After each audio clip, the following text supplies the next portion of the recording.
소규모 주택 정비사업 관련돼서 주민 설명회를 개최를 하게 됐습니다. 말씀드렸다시피 도시재생 사업지역 안에서 자유주택 정비사업이라든가 가로주택 정비사업과 같이 그렇게 저희 도시재생과 연계해서 추진하는 다양한 소규모 정비사업에 대해서 많이 궁금하셨을 텐데 오늘 전문적인 강사분이 와셔가지고 간략하게 설명드리고 또 궁금하신 부분에 더 질의응답을 드리고 또 특히나 또 저희 지원센터가 또 지원할 수 있는 부분에 대해서도 같이 안내해 드릴 예정에 있습니다.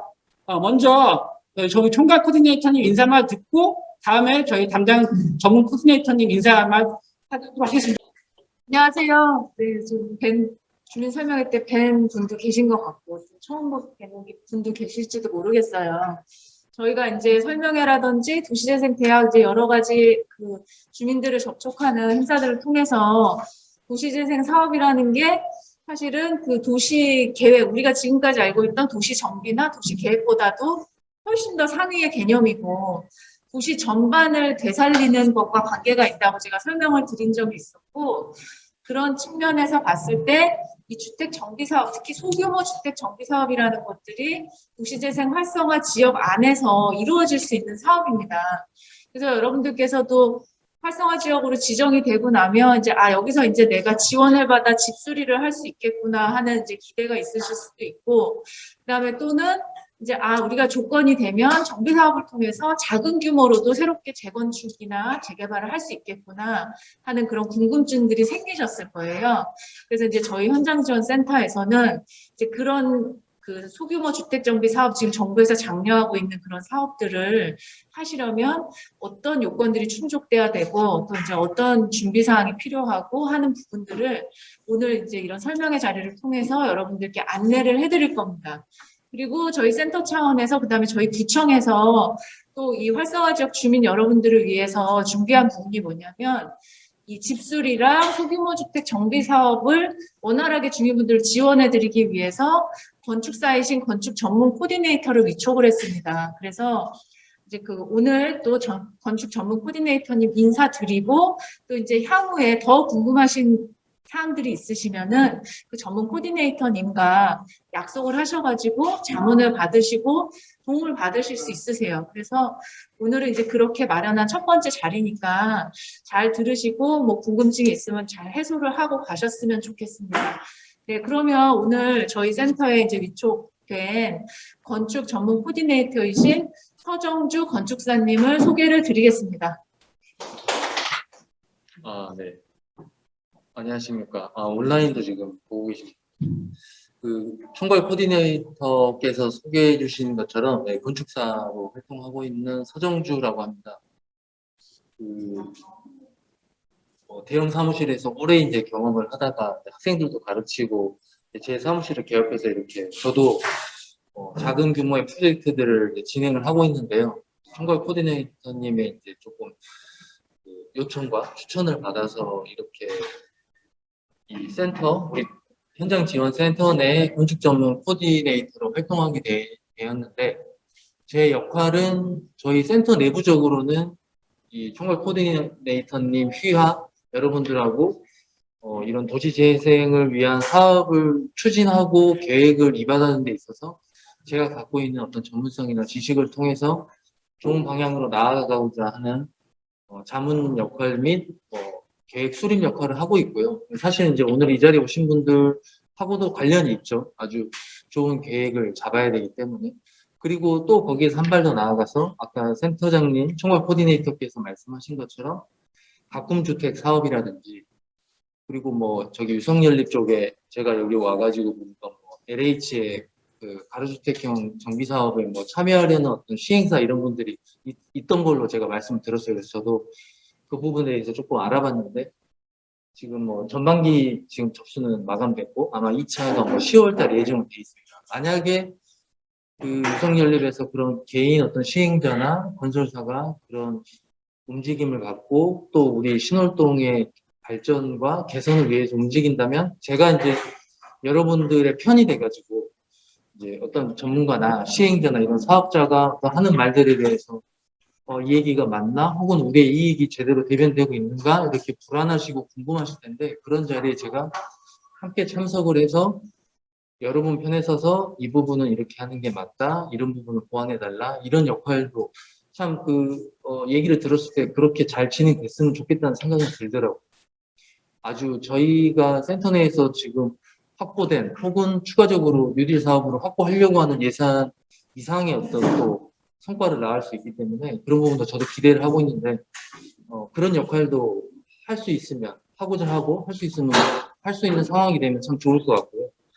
그리고 가꿈주택 사업 지금 제가 여기 배치된 지 7월 달부터 나오고 있는데 한 군데 이제 찾아뵀었어요. 이제 그 누수 문제가 있어가지고 지금 아직 지난주에 처음 방문을 드렸고 윗집하고 약간 그런 상황을 좀 확인을 해야 돼서 지금 명확하게 지금 일이 해결은 되지 않고 지금 진행 중입니다. 그래서 오늘 아마 그 설명회가 끝나고 나면 우리 사무국장님께서 아마 이 신청서를 또 이 자리에서 또 받으실 거예요. 저랑 약속을 잡으셔가지고 가꿈 사업이 이제 그 뭐 반반 지원해주는 사업도 있고 그 다음에 아니면 대출형도 있고 하니까 그리고 또 주거 내 우리 이제 전용 공간이라고 하는데 주거 내부뿐만 아니라 담장, 경계부, 주차장을 조성한다든가 이런 외부 공간까지도 사업비를 뭐 절반을 부담해준다든가 아니면 대출을 해주고 있기 때문에 그런 부분들을 저랑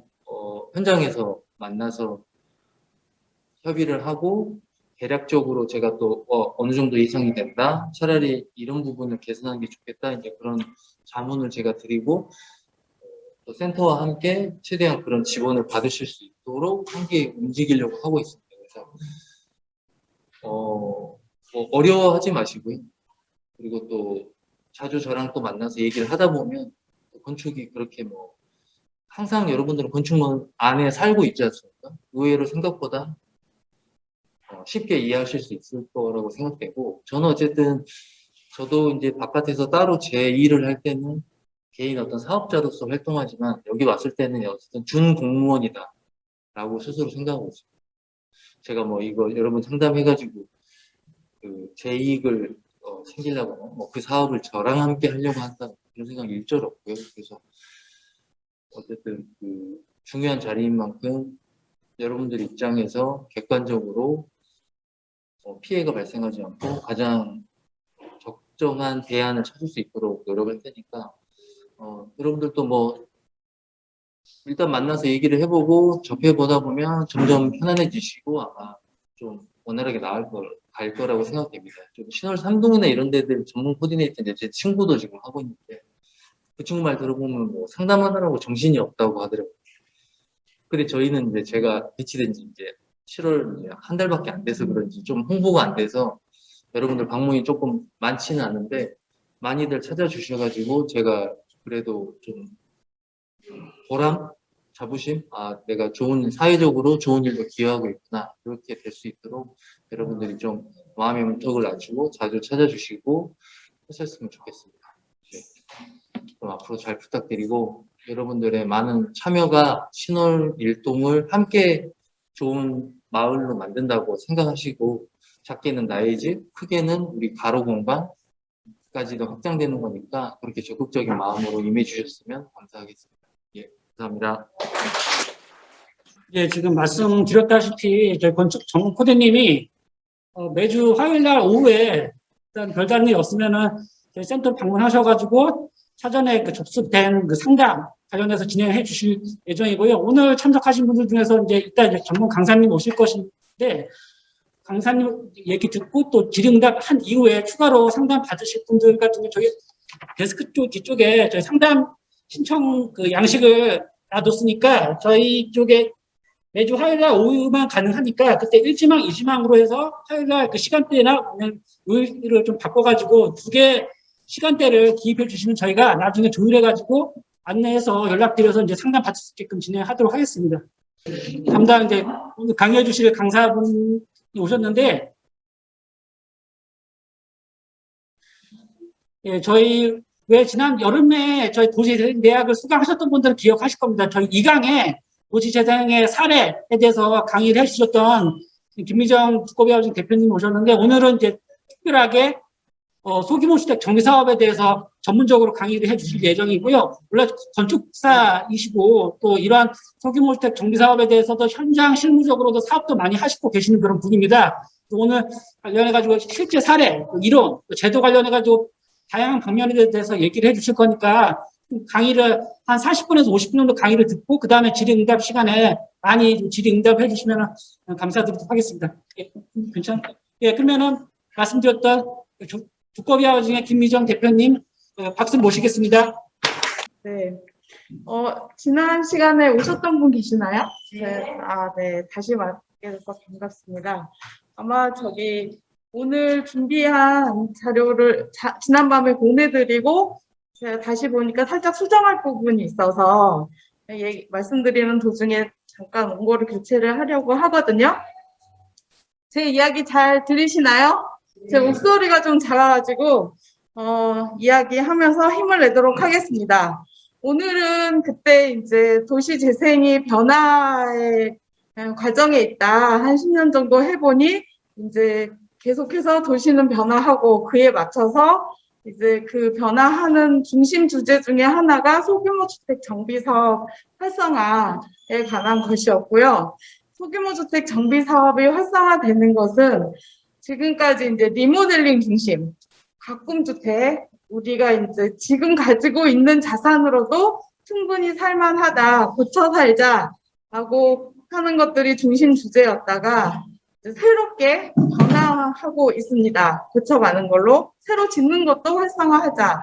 왜냐하면 그 단독 다세대 주택에 80년대, 90년대 지었던 집과 현재 지은 신축 아파트와 격차가 너무 크기 때문에 그로 인한 여러 가지 문제를 해소하기 위해서 새로 짓고 싶은 분들은 새로 짓도록 하자라고 하고 그게 이제 2018년인가 그 빈집 및 소규모 주택 정비 특례법이라는 걸로 대규모 재개발 재건축밖에 없었는데 그거를 좀 작은 규모로 주민들이 주도해서 할 수 있는 작은 사업을 만들어 보자라고 한 게 소규모 주택 정비 사업이고요. 오늘 지난번에 비해서 글자가 좀 많습니다. 그래서 약간 졸리실 수도 있어요. 그렇지만 원고가를 제가 드리고 갈 거니까 기왕 이거 하시려면 어쨌든 공부를 좀 하셔야 되거든요. 그래서 공부한다, 다시 내가 학생 됐다 이런 마음으로 이제 봐주시면 좋겠고요. 오늘 준비한 자료는 상당 부분 공공에서 이것들을 활성화하기 위해서 여러 가지 지원 제도를 만들어 놨고요. 설명 자료도 잘 만들어 놨습니다. 그래서 제가 이런 이야기들이 굉장히 민감한 사항들이 많기 때문에 왜곡되는 거를 우려해서 공공이 만들어 놓은 자료를 중심으로 준비를 해봤습니다. 원고 교체 안 해도 되겠네요. 도시는 문명의 거울이다 라고 우리 역사란 무엇인가 E.H. 카라는 사람이 있었고요. 토인비 선생께서 이렇게 얘기를 하셨어요. 그래서 도시는 항상 변화한다 라는 것과 그리고 이제 도시 재생이 변화하는 도시 속에서 그 전에 재개발 재건축 중심이었던 거가 이제 여러 가지 문제가 있었고 우리가 사회경제적 수준이 높아지다 보니 이웃 삶의 질 이런 것들이 중요해지고 삶의 질을 좌우하는 게 관계고 공동체고 커뮤니티다 보니 그리고 도시를 주도하는 주체는 누구인가? 시민 참여가 중심이다, 중요하다라고 해서 도시재생이 2014년 도시재생 특별법이 생기면서 본격적으로 추진됐고 지금 이제는 그 소규모 주택 정비 사업 활성화가 나오게 된 배경은 보시면 일단 그 산업이 저희가 변화했으니 서비스 제조업에서 서비스 산업 중심으로 갔다가 이제 메타버스 등 그 4차 산업혁명이라고 하는 이렇게 산업이 변화하니 도시 공간도 같이 변화해야 한다는 것과 지금 현재 에너지 제로 주택 우리가 건물이 에너지를 생산하고 사용하는 것이 플러스 마이너스 0이 되는 이런 탄소 중립을 구현할 수 있는 신기술이 굉장히 많이 발전했어요. 예전에 80년대에 지은 집을 지을 때 기술에 비해서. 그리고 저희가 이제 선진국이지 않습니까? 그래서 경제 수준이, 소득 수준이 굉장히 높아졌고, 국가의 위상이 굉장히 달라졌고, 제가 해외여행 많이 다녀보면 서울만큼, 우리나라만큼 좋은 곳이 없더라. 아무리 런던이든 암스테르담을 가봐도 우리나라가 정말 좋은 나라더라라는 걸 실감하고 있고요. 그리고 주거 트렌드가 굉장히 많이 변했습니다. 그래서 예전에는 옳았으나 지금 집들이 현재에는 맞지 않은 상황이 됐다. 그래서 소규모 주택 정비 사업을 본격적으로 활성화해야 한다라는 욕구가 여러 군데서 생긴 거고요. 소규모 주택 정비 사업이 4가지 유형이 있는데 오늘 이제 자세히 말씀드릴 것은 잘 많이 들어보셨겠지만 자율주택 정비 사업이라고 있습니다. 들어보셨나요? 네, 자율주택 정비 사업이라고 있고 자율주택 정비 사업은 주택을 정비하는 것입니다. 그래서 노후된 단독 다세대 연립주택 일정 규모 이상이 주민합의체를 구성을 해서 그 합의체 구성 방식은 전원이 합의를 하는 겁니다. 소규모니까 이를테면 재개발은 몇 % 이상 동의율이면 진행이 되는데 너무 많으니까 100% 동의가 어렵잖아요. 주민합의체는 한 20명 정도 규모의 주민들이 모여서 하는 거라서 전원 합의를 통해서 빠지는 사람 없이 다 같이 힘을 합쳐서 한다. 이렇게 해서 주택을 리모델링도 해당됩니다. 리모델링을 하거나 새로 짓거나 하는 게 자율주택 정비 사업이고요. 사업의 방식이 여러 가지가 있습니다. 합필형, 자율형, 건축협정형이 있는데 각각이 조금 이를테면은 쉬운 개념은 아니지만 어쨌든 합필형은 어떤 거냐면 땅이 여러 개가 모여 있어요. 근데 그거를 하나의 대지로 아파트 짓는 걸로 생각하시면 하나의 대지로 만든 다음에 집을 다 짓고 나서 청산하는 겁니다. 각각의 자기 몫으로 공유 지분으로 가져가는 거고요. 자율형이라는 거는 땅이 여러 개가 있는데 땅 하나 모양이 이제 비정형이어서 찌글찌글하게 생겼다. 그러면 집을 짓기가 곤란하지 않습니까? 그래서 면적은 같게 그렇지만 집을 짓도록 땅을 이쁘게 펴서 그 각각의 땅에다가 자기 집을 짓는 거예요. 각자. 이것도 자율형이라고 해서 있고요.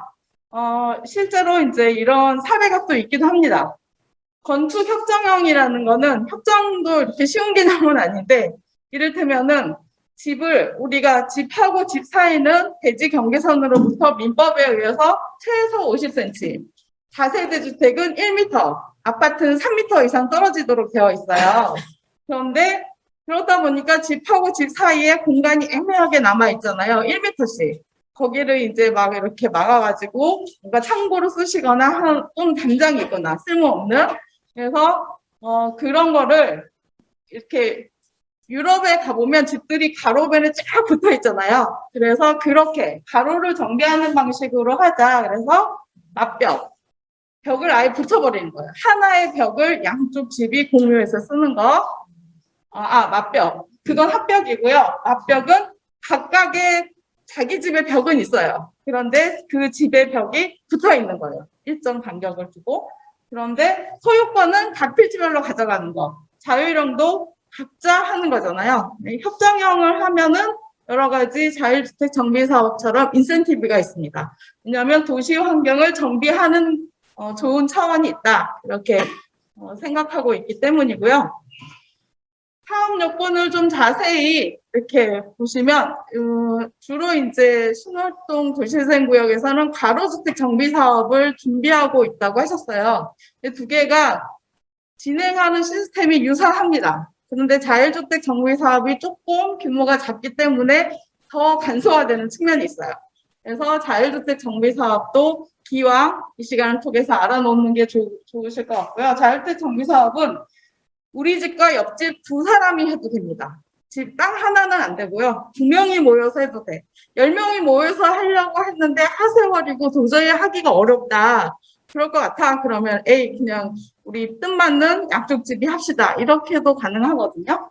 그러면 아무 데서나 할 수 있는 게 아니고 일정 지역이 있습니다. 그렇게 서울 지역에 아무 데서나 자율주택 정비 사업을 할 수 있는 게 아니고 기본적으로 도시활력 증진, 지구단위 계획, 현지 개량, 그리고 도시재생 활성화 구역. 그 외에 서울시 같은 경우에는 여러 가지가 있는데 이제 주택 성능 개선 지원 구역이라는 거를 조례에 의해서 만들었어요. 그래서 몇 군데 지정을 했고요. 이런 곳에 의해서 할 수가 있습니다. 그리고 지정된 지역 안에서만 할 수 있는데 지정된 지역 밖에서도 할 수 있는 예외 조항이 있긴 있어요. 네, 그건 이제 공공이랑 같이 임대주택을 공급하는 경우에 그렇게 가능하고요. 공공임대주택이나 민특법에 의한 임대주택을 공급하는 게 가능하고요. 그리고 그 신축 건물이 그러니까 20년 이상 경과했던 노후 건물이 전체 건물의 80% 이상, 3분의 2 이상, 3분의 2는 70%인가요? 3분의 2 이상은 적어도 신축이 있다 하더라도 적어도 3분의 2 이상은 20년 이상 집이 노후되어야 된다라는 거고요. 세 번째는 이를테면은 자율주택 정비 사업은 규모가 제일 작은 거라서 최대 규모를 정해놨어요. 어떤 거냐면 단독주택들이 쭈루루 모여 있으면 서울시 같은 경우에는 약간 완화를 했는데 18개 단독주택들이 쭉 모여 있으면은 자율주택 정비 사업을 할 수 있습니다. 연립주택, 다세대 주택 2개 합해서 또는 연립주택만 36세대 미만일 때 36세대 미만일 경우에도 연립주택을 재건축하는데 자율주택 정비 사업이라는 형식으로 할 수 있습니다. 상가주택도 가능한데 이제 상가가 뭐 3층까지 있으면 안 되고 4층 꼭대기만 주택이다 그런 건 아니고 자율주택 정비 사업은 주택을 정비하는 거라서 1층하고 지하 1층에 상가 있을 때 할 수 있다. 할 수 있는 것과 할 수 없는 집이 있습니다. 그리고 이거는 이제 그 모법에 법률에 의해서 규정된 세대수 기준이고요. 서울시 조례는 조금 더 완화를 해줬죠. 자율주택 정비 사업을 하면 이거를 활성화를 하게 되면 공공에서 페널티와 인센티브를 동시에 주는데요. 페널티라고 하면 뭐 구체적인 건 없지만 작은 집 짓는데 절차가 굉장히 복잡합니다. 그래서 이를테면은 그게 약간 힘든 점인데 그 힘든 거를 견디고서라도 이거를 촉진하기 위해서 인센티브를 여러 가지를 주고 있어요. 그 중에서 대표적인 게 용적률이고요. 사실 용적률이 가장 민감한 사항이고 건폐율 완화나 층수 완화나 뭐 대지안의 적용 여러 가지가 있는데 그런 것들보다는 항상 용적률 중심으로 인센티브를 검토하기 마련인데요. 서울시 같은 경우에 여기가 이제 아마 2종 일반 주거 지역일 거예요. 여기 가로변은 3종일 거고요. 2종 일반 우리나라의 도시관리계획에서 일반 주거지역, 상업지역 이런 얘기는 많이 들어보셨죠? 뭐 이를테면은 자연녹지 지역 이런데 서울시의 상당 부분이 주거지역이고요. 주거지역 중에서 1종, 2종, 3종이 있습니다. 1종은 전용 주거지역에 가까운 거. 그래서 층수 제한이 있고 밀도를 낮게 하자. 주거의 쾌적성을 많이 확보하자는 거고 사람들이 많이 살다 보면 상가가 활성화되잖아요. 그래서 상업화된 가로가 굉장히 많을 경우에 도로가 이렇게 넓을 때는 아무래도 상권이 발달하기 때문에 그런데 그거는 이제 역세권에 가까운 이를테면 일반 상업지역 정도는 아니지만 상권이 활성화될 때는 3종으로 그래서 3종에서는 더 많은 높고 또는 다양한 건물을 지을 수 있도록 했고요. 대체로 지금 한 5층짜리 건물들이 쭈루루 많이 있는 곳은 대부분 2종 일반 주거지역입니다. 2종 일반 주거지역은 용적률이 국토법이라고 하는데 국토의 뭐 개발에 관한 어쩌고저쩌고 법률인데 거기에 의하면 최대 250%까지 지을 수 있어요. 그러니까 우리 땅인 내가 100평이다 그러면은 건물 지상층에 올라가는 건물을 250평까지 지을 수 있습니다. 근데 서울시 같은 경우에는 뭐 약간 왔다 갔다 했는데 현재는 200%, 2배까지 지을 수가 있어요. 그러니까 지금 내 땅이 만약 100평이다. 간단하게 계산을 하면 100평이면은 최대 지상에 200평까지 지을 수가 있고요. 건폐율이라는 거가 있습니다. 건폐율에 대해서 혹시 아시는 분 계시나요? 건폐율이라는 거는 100평의 땅에다가 집을 100평을 딱 지을 수가 없잖아요. 이를테면은 약간 그 옆집하고 관계도 있고 공사도 해야 되고 그다음에 도시 안에 또 바람길도 있어야 되고 숨통도 트이고 이래야 되니까 그 밀도를 정해놨는데 한 층의 면적, 여기 이 건물로 하면 한 층의 면적이 바닥 면적이라고 한대요. 한 층의 면적이 최대 60%까지. 서울시 대부분 60%고요. 50% 일부 있긴 한데, 그래서 100평의 땅일 때는 한 층을 최대 60평까지 지을 수가 있습니다. 그러면은 용적률이 200%일 때 200평을 지을 수 있잖아요. 속으로 계산해 보세요. 칠판이 없어가지고 계산 못하겠네. 칠판 있으면 좀 약간 쉬운데, 그러면은 한 층에 60평씩 200평을 최대 지으려면 몇 층까지 가능한가요? 4층까지 가능하죠. 그리고 그런데 우리 옆에 있는 건물도 5층들 많잖아요. 그거는 1층에 주차장만 있을 때, 1층에 주거가 있으면 안 되고 1층에 주차장만 있을 때는 2층부터 층수로 계산해 준다. 이런 이제 완화 조항들이 중간에 여러 개가 생겼어요. 그래서 그거를 서울시 같은 경우에 200%인데 최대 국토부에서 정한 상한용적률 250%까지 완화를 해주겠습니다. 이게 용적률 인센티브입니다. 언제 해주느냐? 세대수 또는 연면적의 20%.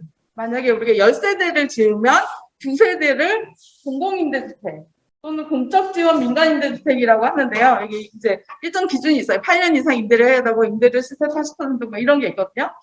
이런 거를 지을 때 최대까지 지을 수 있다라고 해주는 겁니다. 그러니까 내가 새로 짓는 건물 중에 일부를 공공임대주택으로 만들고 용적률을 그 나머지 부분을 용적률로 찾는 거. 그런데 이게 도움이 되겠는가? 도움이 많이 됩니다. 네. 용적률이 가장 크기 때문에. 그다음에 주차장이 있어요. 주차장은 이제 다세대 다가구 주택 자율주택 정비 사업은 공동 아파트로 가는 경우도 있고 다가구 주택으로 다세대 주택으로 가는 경우도 있는데요. 세대당 한 대 정도, 거의 한 대 정도 설치해야 된다. 무조건. 그런데 주차 세대당 0.6대까지 완화를 좀 해주고 있어요. 그럼 주차 대수가 조금 덜 들어가잖아요. 이게 용적률과 주차장이 집을 짓는데 가장 크게 결정적인 영향을 미치기 때문에 그런 어려운 점을 알아서 조금 완화를 해주겠다. 완화해주면 많이 지으려는 욕구가 생기지 않습니까? 그리고 청년들의 1인 가구 청년들이 많은데 주거 문제가 심각하잖아요. 그래서 이분들이 안전하게 오랫동안 잘 살 수 있는 집을 많이 지어야 된다. 서울시의 과제거든요. 국가의 과제이기도 하고. 그래서 1인 가구는 보통 원룸에 살지 않습니까? 원룸의 전용 면적이 한 30제곱미터 미만 정도 되거든요. 그래서 그 30제곱미터 미만으로 지을 때는 세대당 0.5대. 2세대에 지금 10세대짜리 다세대 주택을 지으면 우리가 주차장을 10대를 확보해야 돼요. 그런데 30제곱미터 미만으로 하면 5대만 확보하면 됩니다. 그래서 이거에 따라 많이 왔다 갔다 하고요. 거기에다가 플러스 우리 이제 주차장은 원래 우리 건물 밑에 있는 게 대부분이잖아요. 근데 사실 주차장 법에 의하면은 꼭 우리 건물 밑에 아니고 옆에 인근에 직선거리 300m, 도보 600m 이내입니다. 이내에 공영 주차장이 있어. 그러면 거기에다가 내가 주차 사용권을 확보를 합니다. 일정 부분 돈을 내고 계속해서. 그러면은 이것도 주차로 인정을 해줄게. 왜냐면 꼭 우리 집 여기 아니죠. 근처에 있으면은 그것도 주차 대수로 인정을 해줄게. 얼마까지? 30%까지. 최대 10대를 설치해야 된다. 그러면 세대를 외부에다 둘 수가 있습니다. 이런 것들이 굉장히 큰 이제 건축 계획을 하다 보면은 굉장히 큰 인센티브가 되고요. 그리고 플러스 추가로 또 적용을 해줄게요. 어떤 거냐면 공동이용시설. 이를테면 아파트에서 공동이용시설, 주민공용시설 같은 거를 설치를 하면은 그거는 용적률에서 빼주거든요. 용적률에서 산정되지 않습니다. 그러면은 만약에 우리가 200평짜리 집을 지을 수 있다. 그러면 온전히 주택으로만 200평을 짓고 나머지를 공용시설을 설치를 할 수가 있는 거죠. 저희가 도시재생지역 이거 활성화 계획 수립하면서 앵커 시설 많이 쓰잖아요. 그리고 동네마다 작은 도서관이나 이런 것들이 있으면은 사실 근데 갈 데가 많고 모일 데가 많고 그럼 살기 재밌거든요. 그래서 그런 것들을 촉진하기 위해서 이게 법률로 제정되는데요. 조서실, 돌봄센터, 육아나눔, 또 공동육아, 특히 엄마들은 아이들이 이제 초등학교 다니면은 혼자서 아이를 키우는 게 어렵고 같이 모여서 키우는 게 훨씬 좋더라라는 이제 경험적으로 저희가 그거를 많이 느꼈고, 그래서 공동 육아를 하거나 이러면은 그 집을 건물에는 지을 수는 있어요. 그런데 용적률에서 빼준다. 그러면 추가 용적률이 생기는 거거든요. 원래 지상층에 생긴 모든 건물은 용적률에 포함돼야 되는데 이 부분을 추가로 좀 해주겠다. 이게 이제 대표적인 인센티브 사항입니다. 글씨가 작아서 이거 잘 안 보일 텐데 이게 이제 크게 하려다가 잘 안 되더라고요. 제가 읽어드릴게요.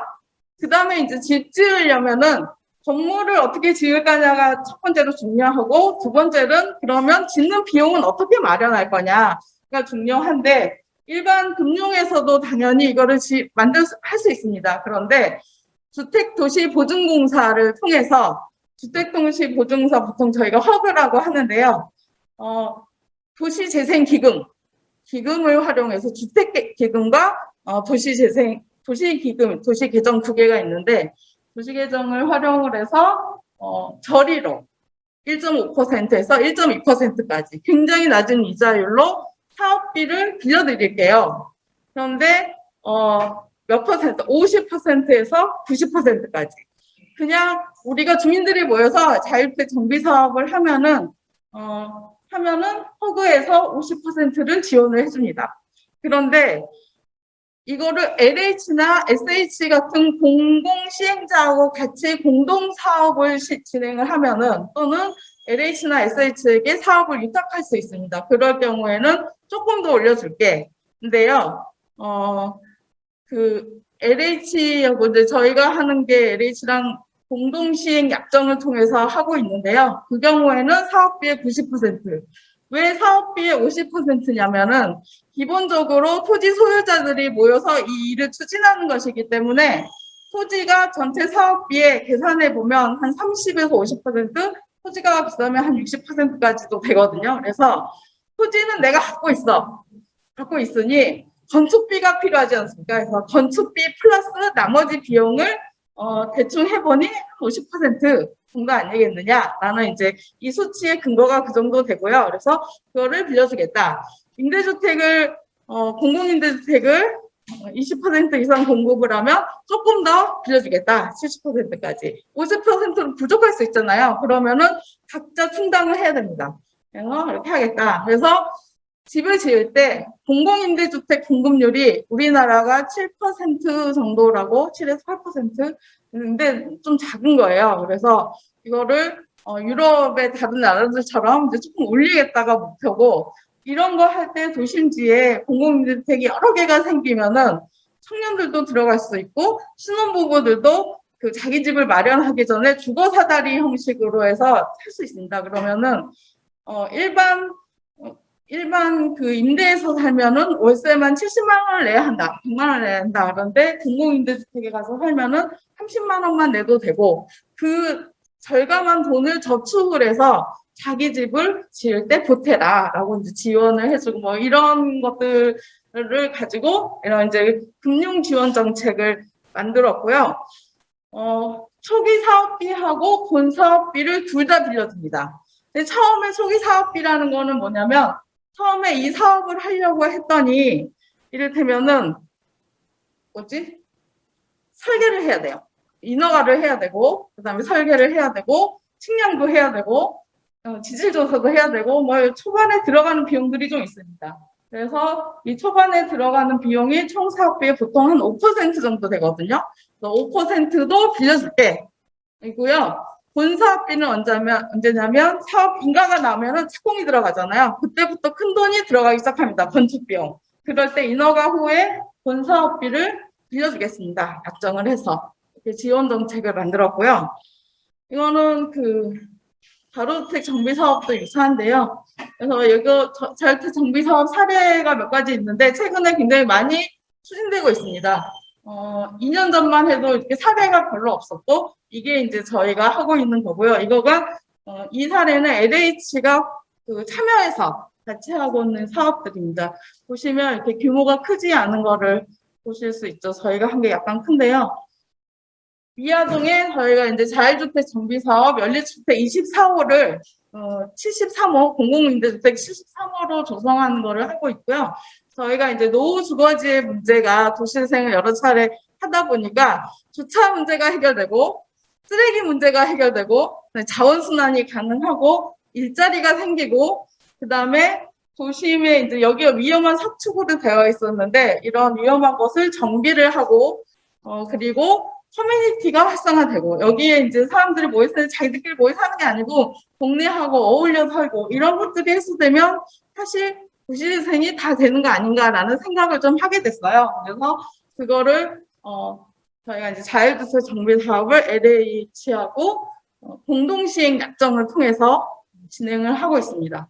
공동시행 약정이란 무엇인가를 나중에 조금 설명을 드릴 수 있을 것 같은데요.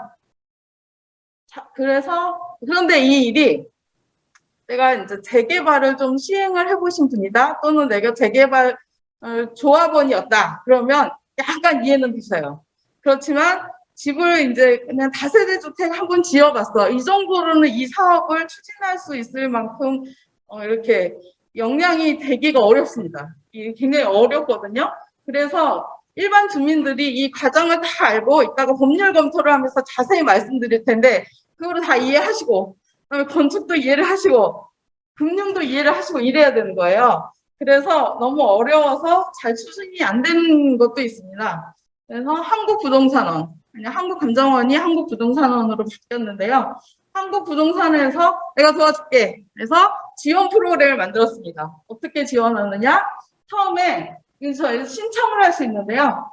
토지 소유자 50%가 동의를 하면 직접 한국부동산원에 방문을 하거나 우편으로 접수해서 이 사업을 도와주세요 하고 요청할 수 있습니다. 초기 사업성 분석이라고 하는데요. 아까 우리 집이 자율주택 정비 사업을 지을 수 있는 지역에 해당하느냐를 또 이렇게 여러 가지 자료를 검토하고 법률을 검토해서 분석하고 파악해야 되거든요. 그런 것들을 찾아주는 거고요. 그 다음에 이제 지적 정리 가능 여부 확인. 아까 이제 자율형 뭐 여러 가지가 있어요. 땅을 정리해서 하고 이런 것들이 있었잖아요. 그래서 뭐 여러 가지. 그 다음에 계획 설계.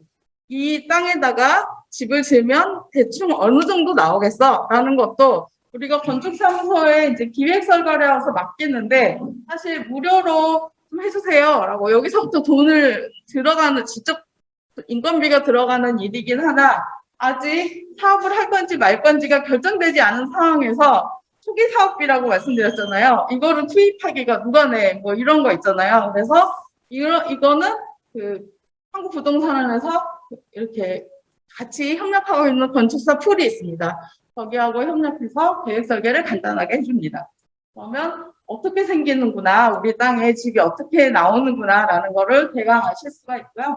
그다음에 이렇게 지었을 때 그러면은 사업성 분석을 비례율이라고 혹시 들어보셨나요? 비례율도 있다고 말씀드릴게요. 비례율은 얼마고 수익은 얼마고 내 자기 부담은 얼마고 뭐 이런 게 알아야지 이 사업을 할 거냐 말 거냐를 결정할 수 있잖아요. 그래서 이런 것들을 도와줍니다. 근데 이건 다 검토했더니 할만하다, 하고 싶다라는 생각이 들면은 이제 같이 하자라고 힘을 모아야 되잖아요. 그래서 주민 설명회나 주민 합의체를 구성하는 것도 이따가 말씀드리겠지만 몇 가지 뭐 요건이나 준비해야 될 서류나 뭐 이런 것들이 있어요. 그래서 이런 것들을 구성하는 거를 지원을 해줍니다. 또 그다음에 인허가 사전 준비라고 하는데 이를테면은 일반 분양분, 이제 조합원 분양분이라고 해서 우리 조합원이 분양을 받고 용적률 상향을 받아서 5개가 남았어. 그러면 이게 일반 분양을 하겠다. 그러면 일반 분양을 한 번도 안 해보신 분들이 관리 처분이며 분양이며 이런 거 하기가 또 어렵잖아요. 그래서 이런 것들도 도와주겠다. 그 다음에 LH랑 같이 할 경우에는 매입 합격도 도와주겠다. LH가 굉장히 큰 조직이고 하는데 그 조직에 누구하고 만나서 이 사업을 우리가 나머지 일반 분양분으로 나와 있는 거를 공공임대주택으로 사가세요라고 하는 약정을 체결하고 이런 절차들이 되게 많거든요. 그래서 이런 것들도 다 도와주겠다. 그다음에 지자체 인허가를 가야 되는데 제가 이 자율주택 정비 사업을 해보니까 자율주택 정비 사업을 이렇게 해본 경험이 있는 지자체가 많지 않아요. 그러니까 담당자가 자율주택 정비 사업이 뭐예요? 이렇게 물어보시고 어떻게 하는 거예요? 주무부서가 건축가인가요? 주택가인가요? 막 혼란스러워 하거든요. 그래서 이런 것들도 우리 일반 민간인이 가면은 잘 이렇게 그냥 검토해 이렇게 민원 상담은 해주시지만 그 공공기관이 가면 조금 더 적극적으로 전문적으로 상담이 가능하다는 거고요.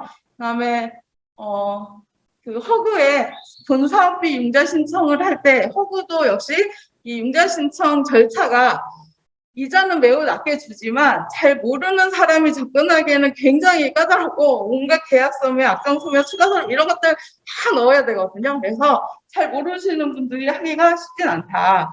경험이 많은 제가 해도 매우 번거롭고 까다로운 일이더라. 라고 해서 이것도 도와주겠다. 그 다음에 이주를 또 하셔야 되잖아요. 이사 가야 되는데 이사 가는 것도 도와주겠다. 그다음에 정산이 또 중요합니다. 다 짓고 나서 정산하는 것도 도와주겠다. 풀서비스. 네, 원스톱. 그래서 이 단계별로, 사업 단계별로 한국부동산원에서 도와주는 거. 이제 활성화를 해야 되는데 주민들이 이걸 다 공부해서 하려니까 경험을 해본 사람도 이 신규 사업을 하기가 쉽지 않은데 경험이 없으신 분들이 이해하고 하려니까 너무 하는 사람도 지치고 그래서 이런 거를 다 도와주는 거를 잘 만들어 놨습니다. 여기까지가 이제 자유주택 정비 사업에서 지원하는 것과 사업의 절차나 뭐 이런 것들이고요. 이 지금 한국부동산원에서 도와주고 있는 이 단계별 이 사업의 추진 방법이 법률에 다 나와 있어요. 법률에 아주 꼼꼼하게 잘 정리를 해놨고요. 그래서 저희가 법률 공부를 좀 해야 된다. 지금 이따가 하실 거고요. 가로주택 정비 사업은 자유주택 정비 사업보다는 규모가 좀 큽니다. 그리고 가로주택 정비 사업이 굉장히 활발하게 추진되고 있고요. 가로주택 정비 사업을 할 때 규모가 약 100세대 정도에서 한다고 합니다. 100세대 정도의 규모로 이제 신축주택 기준으로 했을 때 가로주택을 할 수 있는 것도 정해져 있어요. 아무 데서나 할 수 있는 게 아니고 사업 면적이 10,000제곱미터 미만일 때, 그다음에 기존 주택 수는 아까 이제 자유주택 정비 사업은 최대 그 주택수가 있었잖아요. 이거는 최소 주택수가 있습니다. 이거보다 낮은 거는 자율로 하고 이거보다 높은 거는 가로로 하고 뭐 이렇게 하라 이런 거고요. 여기도 역시 노후 불량 건축물이 전체 3분의 2 이상 있어야 된다라는 거고요. 이렇게 이제 노후 불량 건축물이 쭉 있는 가로를 중심으로 새로 집을 짓겠다입니다. 그리고 이제 가로주택 정비 사업의 특징은 자유주택 정비 사업은 기본적으로 전원 합의. 그 가로주택 정비 사업은 10명 중에 8명, 80% 동의를 하면은 추진이 가능합니다. 네. 그리고 사업 절차가 재개발의 소규모 재개발이에요. 작은 재개발인데 그래서 재개발에서 하는 거를 다 지키려면 어마어마한 시간이 걸리니 이거를 조금 간소화해 줄게요. 라고 하는데요. 밑에 또 그리고 인센티브가 역시 있습니다. 그런데 가로구역이란 무엇이냐? 아무데나 다 가로구역이 아니고 이를테면 이렇게 블럭으로 뒤에 지도를 보실까요? 뒤를 한번 봐주세요.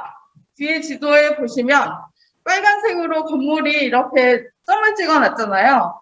그리고 회색으로 되어 있는 게 도로입니다. 회색으로 되어 있는 게 도로고 가운데 작은 도로들이 있고 이 도로가 6m 이상일 때 이 블럭을 가로라고 합니다. 가로구역이라고 하고 이 가로구역의 크기가 10,000제곱미터 미만이면은 할 수 있는 겁니다.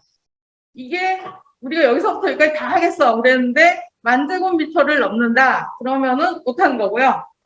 그래서 요거를 또 도와주는 데가 있습니다. 이따가 동영상 잠깐 보실 건데요. 그런데 그러면 이 가로로 되어 있는 이 집들이 다 80%를 동의를 해야지 할 수 있는가? 그럼 또 이 사업이 굉장히 어렵겠잖아요. 그래서 전부가 다 동의하면은 아주 해피하게 할 수 있는 거고요.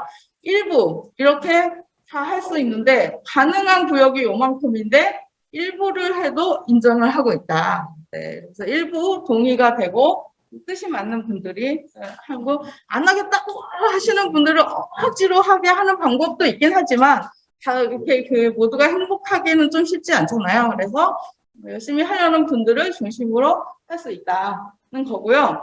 재개발 사업하고 어떻게 다르냐? 글씨가 잘 안 보이시겠죠?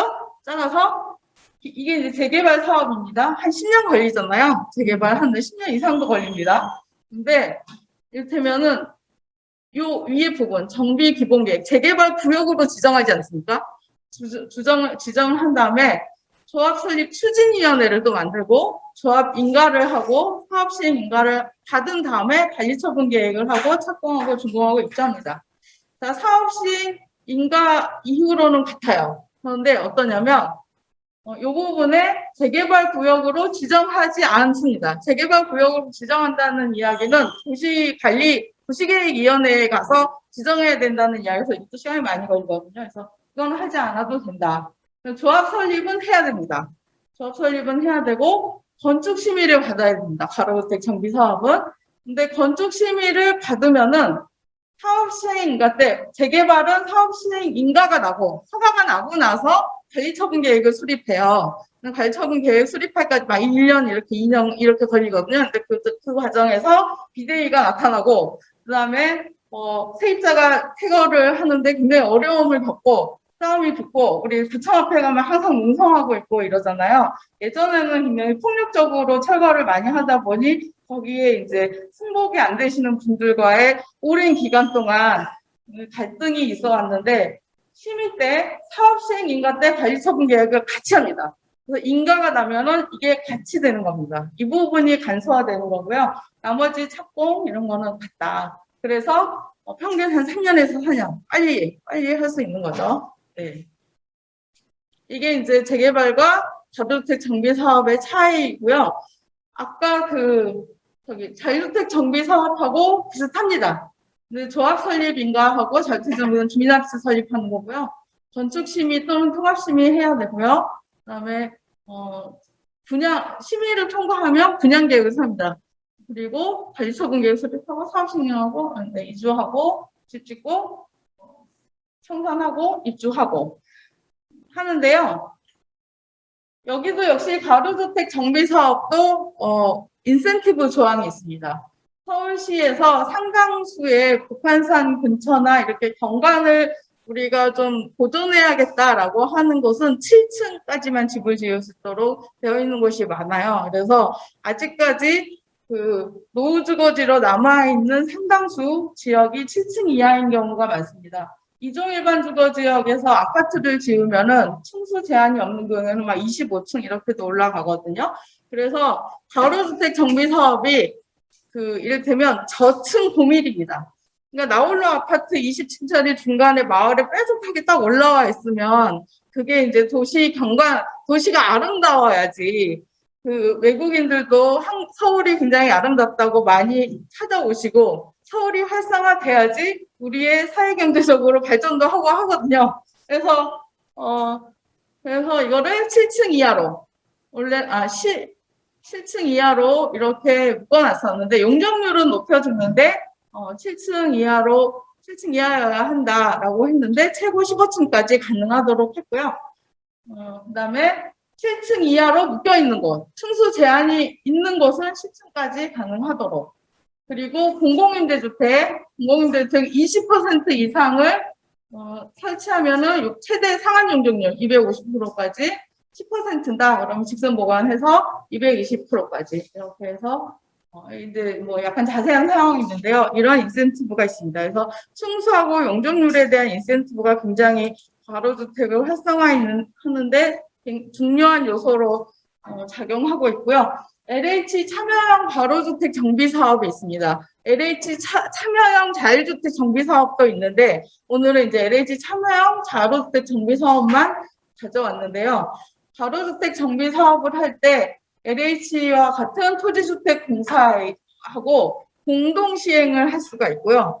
또는 LH에게 위탁해서 사업을 해달라라고 할 수가 있습니다. 이게 이제 참여형인데요. 지금 공모를 7월 달까지 2차 공모를 했더라고요.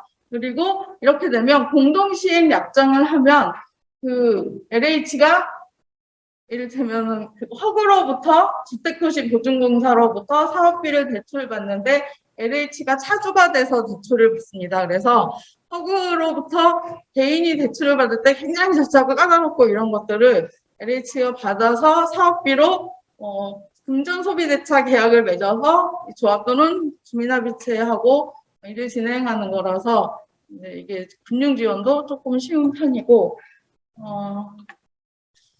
각자의 이제 공동시행 약정을 할 때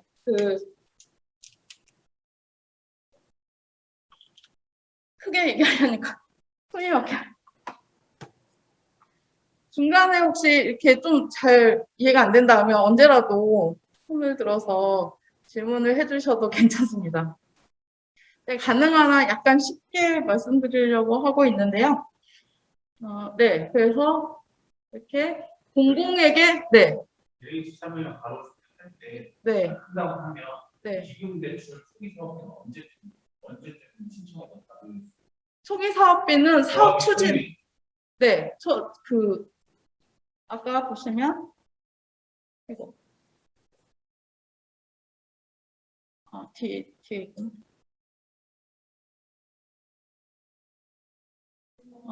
네. 역시 여기도 허그에서 이렇게 초기 사업비를 신청을 할 수가 있고요.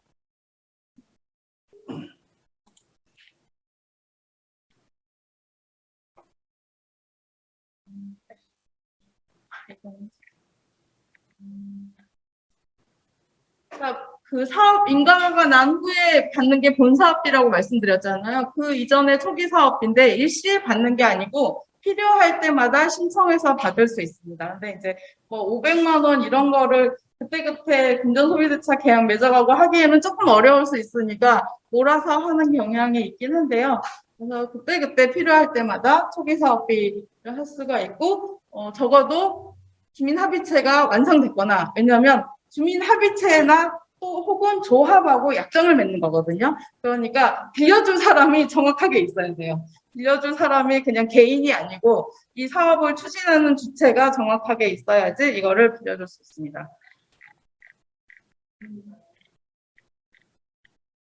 LH 참여형 가로주택 정비 사업의 장점은 다른 거는 다 똑같고 그러면 임대주택 건설을 하면 자유주택 정비 사업도 용적률을 상한까지 최대 받을 수 있다고 해요. 물론 심의를 통해서 결정되긴 합니다만 할 수가 있고 그다음에 공공임대주택이 그 지역에 들어오면 우리 집에 살고 있던 세입자가 새로 집을 지어서 나가게 생겼는데 내가 그 부분이 좀 안타깝지만 어떻게 확보를 해주기가 어렵다. 그럴 경우에 그 임대주택, 이 지역에 임대주택이 새로 이 땅에 그대로 들어오기 때문에 다시 재입주할 수 있는 우선권이 이렇게 있거든요. 법률에 나와 있고요.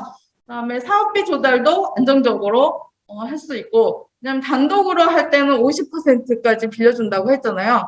공공 참여하고 임대주택을 20% 이상 지으면 70%에서 최대 90%까지 가능하다. 그다음에 그 차주가 LH라고 했잖아요. 그래서 이게 신용보강이 가능합니다. 국가기관이 빌리는 거니까 개인이 빌리는 것보다 훨씬 쉽게 비울 수가 있고 미분양 매입합약이라는 건데요. 일반 분양분이 생겼어요. 용적률을 상승해서. 그리고 조합원들이 다 분양받고도 나머지가 있어. 나머지가 있는데 그거를 어떻게든 해야 되잖아요. 그런데 그거를 시장에서 팔기가 쉽지 않다. 집을 지을 때쯤에는 이제 약간 부동산 경기가 죽어서 전세나 이런 것들 집을 이제 도코사에 많이 지어가지고 이렇게 잘 안 팔리거나 이럴 수도 있는 거예요. 아니면 그거를 팔기 위해서 굉장히 또 전문가들을 비용을 줘서 투입을 하거나 분양 수수료도 총 사업비의 7% 뭐 이렇게 주거든요. 상가 같은 경우에는. 그래서 아니면은 호당 한 규모가 작으니까 800만 원 정도 그 분양 수수료를 줘야 돼요. 그런데 이거를 매입 합약을 해준다. 우리가 살게 라고 이렇게 약속을 해주는 거니까 분양이 돼버린 거예요. 그래서 이 부분에서 사업 리스크가 저감된다. 이게 이제 금융에서 굉장히 좋게 작동하는 부분이고요. 그 외에 이제 이주대책도 지원을 해주고 아까 한국부동산원에서도 거기는 컨설팅이고 거기에서 LH에서 이주대책 지원해주고 그다음에 시공자 선정. 시공자 잘 만나야 되는데 중소규모 시공자 같은 경우에는 신용이 안 돼서 조금 어려울 수도 있고 아니면은 경험이 적거나 그럴 경우에 품질이 좋은 주택을 건설하기 어려우면 하자 때문에 아주 골치 아플 수도 있거든요. 그래서 좋은 건설사를 선정할 수 있도록 도와주기도 하고, 그다음에 이게 뭐지? 공공성 요건을 때 규제 완화해준다, 뭐 이런 게 있고요. 그다음에 건축사도 이렇게 추천을 해줄 수 있습니다. 이따가 사례에서 보실 건데요. 이거를 한상 설계에서 설계 공모를 했는데 역시 서울 공모에서 디자인을 하니까 그 공모하지 않고 하는 가로주택 정비 사업보다는 집이 굉장히 아름다운 주택을 만들 수 있는 것 같더라고요. 금융지원 아까 말씀드렸듯이 융자 누구에게 해주느냐? 조합 또는 공공시행자 또는 공동시행자에게 해줍니다. 이자는 1.5%인데 1.2%까지 낮추는 게 가능하고요. 공공이 참여할 때. 그래서 저희 1.2%로 대출을 받아서 사업을 추진하고 있습니다. 초기 사업비는 어떤 거냐? 여기서 조금 말씀드릴게요. 조합 운영비. 이거 하려면은 굉장히 많은 시간을 써야 됩니다. 그런데 내가 생업도 있는데 아무 보상 없이 이것만 하기가 어렵지 않습니까? 그래서 누군가 전담해서 이거를 추진할 주체가 있어야 돼요. 그래서 이거를 이제 조합을 운영하는 분들에게 전문가를 고용하거나 전문가가 조합에 계시거나 이렇게 해서 운영비가 있어야 되고요. 팩스를 보내거나 PC를 쓰거나 사무실을 얻거나 이런 운영비들이 있잖아요. 그래서 그런 것들을 초기 사업비로 해서 도와주고요. 용역비라고 해서 아까 말씀드렸던 건축 설계 비용, 인허가 준비 비용, 그다음에 에너지 등급, 설계 비용 이런 것들이 많이 있습니다. 그런 것들 주민총회를 해야 되는데 총회할 때도 굉장히 재개발 해보신 분들은 알겠지만 총회할 때도 돈이 들어갑니다. 인쇄도 많이 해야 되고 칼라로 막 이렇게 해야 되고 이러니까 그런 것도 도와주고요. 총 사업비의 5%인데 최대 15억 원까지. 최대 15억 원까지 이렇게 많이 드지는 않은데요. 아닙니다. 규모에 따라 달라지니까 10,000제곱미터일 때 이게 계산을 해보면 총 사업비가 10,000제곱미터 250% 집을 지었을 때 사업비가 어느 정도 된다는 게 대강 추정이 되고 그 중에서 5%는 최대 15억 원 정도겠다라는 게 이제 계산이 나와서 한 거입니다. 언제 주느냐? 조합 설립 인가 이후에 줍니다. 그 다음에 해당 사업장 본사업비 나올 때까지. 본사업비. 그리고 본사업비가 50%다. 그러면 초기 사업비 5%를 사전에 받았잖아요. 그러면 이제 본사업비 45%를 받는 거입니다. 거기에 얹어가지고 55%를 받는 건 아니고. 근데 여기 이제, 네. 건축을 할 때 예지공사에 직접 시공을 하는 게 아니라 수대하면서 이들을 추진합시다는 거죠. 네네. 했을 때 조합원들 거를 하고 나머지 여유를 풍겨서 할때 LH에서 수공한다고 했잖아요. 생각 그게 따를 게 아닌가요? 있습니다. 있고요. 그래서 액션도 설계 해야 됩니다. 그래서 초기에 약정을 해야 되고요. 설계 부장 설계부가 네네. 그리고 이거 매입 심의라는 거를 하게 됩니다. 이제 LH가 참여하게 되면 SH는 약간 절차가 다른데 SH 똑같이 있습니다. 그래서 이렇게 되고요. 만기 일시 상환 정산할 때 한꺼번에 하는 거고요. 본사업비 대출까지 하는 거고요.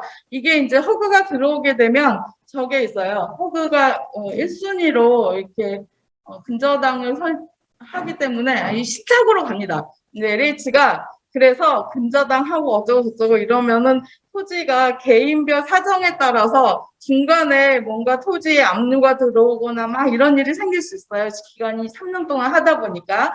그래서 이거를 할 때 본사업 약정 체결을 할 때 신탁, 관리형 토지 신탁이라고 있는데요. 하여튼 신탁으로 하고 있습니다. 개발 신탁까지는 제가 보기엔 필요는 없을 것 같고 신탁의 종류 여러 개가 있는데 어떤 관리형 토지 신탁이라도 하는 거입니다. 그래서 그때 하는 거고요. 사업비 이거는 계산하면 나올 거고 제일 마지막에 제가 사업비 사례를 조금 넣어놨어요. 그래서 우리가 사업성 분석은 어떤 거고 사업비란 무엇인가 이렇게 대강 좀 보려고 하고요. 이게 이제 방이동인가 이게 했던 거고요.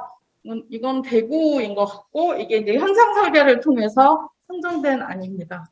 인천 지역으로 알고 있고요. 그래서 대강 이런 모양이 된다. 초기에는 이런 형태로 가는 거를 지향했어요.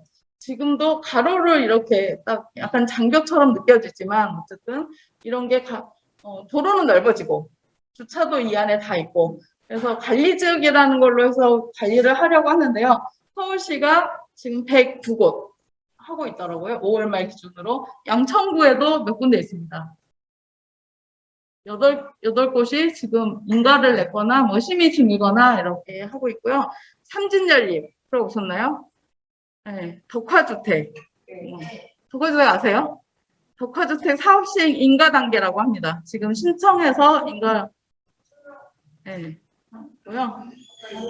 아시는 곳일 것 같아서 제가 한번 가져왔습니다.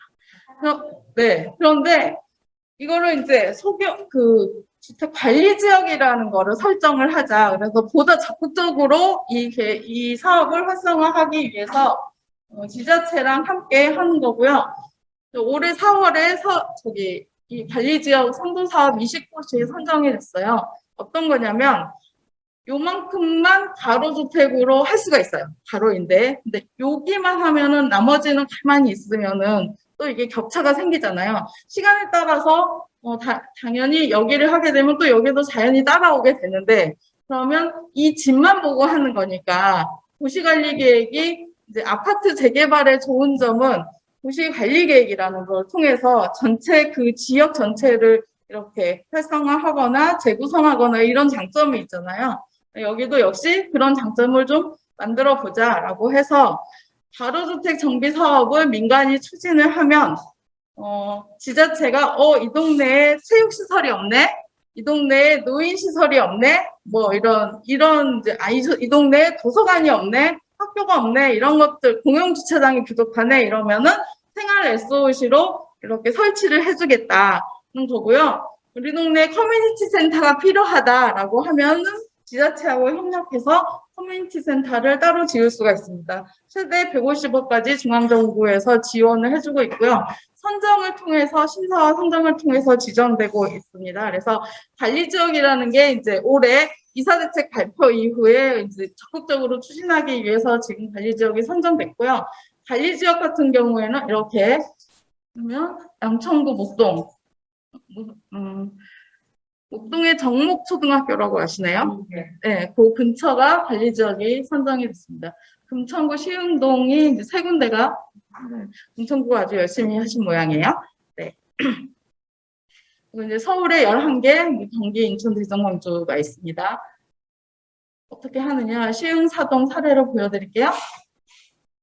시흥 주민센터를 중심으로서 이게 관리지역이고 이 안에 이렇게 가로주택 정비사업 이렇게 들어가고 생활 SOC가 들어가고 도로가 너무 좁다 아니면은 도로를 보행자 중심으로 안전한 도로로 만들겠다 뭐 이런 거 할 때 도로까지도 도시 인프라를 정비를 해준다라는 게 이제 관리 지역이고요. 관리 지역의 인센티브가 조금 더 있습니다. 그래서 예를 하나의 가구만 하는 게 아니라 도시 가로를 중심으로 도시 지역을 중심으로 이거를 추진하려는 게 목표이고요. 사업 요건을 완화해주고 있습니다. 관리 지역이 되면. 그래서 도시 재생 지역이자 관리 지역으로 동시에 제가 보기에는 만약에 필요하시다면 동시에 신청하는 것도 중복해서 이렇게 지정이 가능한지를 알아보는 게 보통 이제 더블로 이렇게 중복해서 해주는 지역이 있고 안 되는 지역이 있는데 어쨌든 한번 검토는 해볼 필요가 있다는 거고요. 자율주택 정비 사업은 아까 말씀드린 전원 합의해야 된다. 이게 전원 합의할 일이 굉장히 단계별로 많거든요. 그거 할 때마다 다 지정을 찍어야 돼요. 근데 조합원이 20명이야. 그럼 20명을 만나서 협동조합 해보신 분들은 아시겠지만 협동조합 이사회 총회 한번 하면 어떻습니까? 계속 등기 임금증명 내야 돼, 임금도장 찍어야 돼, 엄청 도장 찍으러 다니고 조금 틀렸어. 그러면 또 수정해서 찍어야 되잖아요. 그런 일을 해야 된다. 근데 이제 그래서 80%까지 가로주택 정비 사업의 기준까지 완화를 해주고 매도 청구권을 부여를 합니다. 동의가 안 되는 나머지 20%에 대해서 끝까지 동의를 안 하시면 이거를 이제 매도 청구권을 할 수가 있고 매도 청구권은 어떻게 하는지 이따가 나올 거고요. 가로주택 정비 사업은 아까 6m 도로를 기준으로 한다고 했잖아요. 4m 도로는 제외입니다. 그래서 이 도로 요건도 완화하고 면적도 10,000제곱미터. 그러니까 약간 좀 더 컸으면 좋겠어. 그럴 경우에 2만 제곱까지 가능하다. 뭐 이런 거 있어요. 용적률도 특례도 있고 몇 가지 특례가 있습니다. 그래서 벼락개발 특례라는 것도 있고요. 우리 구역은 아무리 찾아도 용적률이 최대 찾을 수가 없었는데 옆은 막 300%가 나와. 그럴 때 이렇게 서로 주고받을 수가 있거든요. 구역 안에서. 이런 거 있습니다. 여기가 이제 대강 가로주택과 자율주택 정비사업 소개를 말씀드렸고요. 그렇게 어려운 내용은 없으시죠? 네, 다행입니다. 그러면 법률을 통해서 조금 더 구체적으로 저 시간이 몇 시까지예요? 1시간 예상. 아, 그렇구나. 조금 더 해도 되나요? 그 법률 관련해가지고 그건 거의 센터에서 전문이 되셔가지고 생각하면서 그럴까요? 해야 되니까. 네, 알겠습니다. 그러면 사실 이제 법률에 자세한 내용이 나와 있기도 하고 중요한 내용이 많은데 따로 공부를 하시는 걸로 하고요. 소규모 법률의 정확한 명칭은 빈집 및 소규모 주택 정비 특례법입니다. 그리고 사업의 종류가 자율, 가로, 소규모 재건축, 소규모 재개발이 이번에 개정을 통해서 들어왔어요. 그래서 4가지 사업 유형이 있고요. 각각이 약간씩 다릅니다. 주거환경 개선하기 위한 사업, 재건축은 공동주택을 하는 거, 정비 기반 시설을 양호해야 되고, 소규모 재개발은 이번에 이사대책 이후에 역세권 중공업 지역을 이제 하기 위해서 여기로, 원래 이게 도정법에 있었던 걸로 알고 있는데요. 네, 있고요. 시행 방법이 조금씩 다릅니다. 그래서 자율은 인가 후에 사업 시행자가 스스로 주택을 개량하거나 건설하는 거고요.